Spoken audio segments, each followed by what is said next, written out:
waiting for the promise. In a final meeting, Jesus had given his little band of followers their marching orders.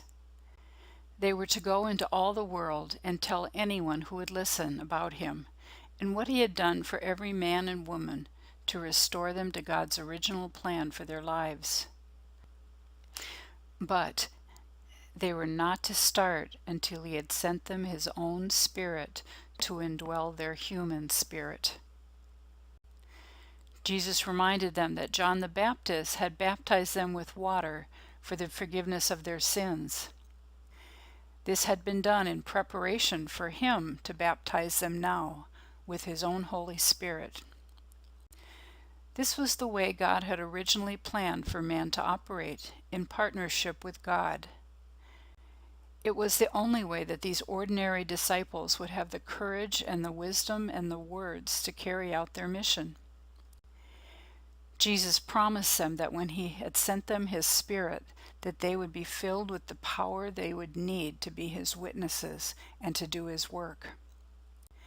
And so these early men and women watched and waited, devoting themselves to prayer. They weren't sure what would happen, but they were certain that their risen Lord would keep his promise. And when the promise came, it came suddenly. Based on Peter's eyewitness account, Luke described it like this. When the day of Pentecost came, they were all together in one place.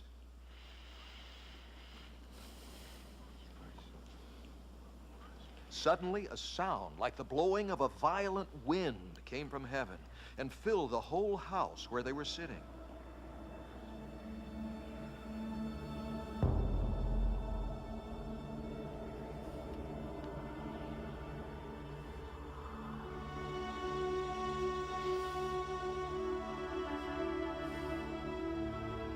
They saw what seemed to be tongues of fire that separated and came to rest on each of them.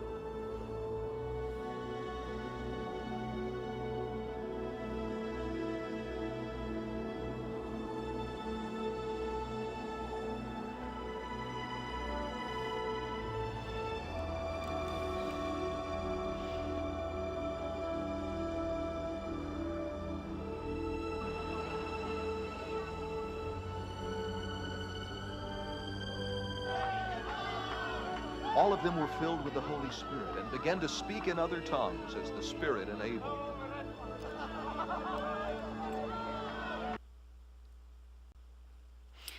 And so began the start of a whole new era.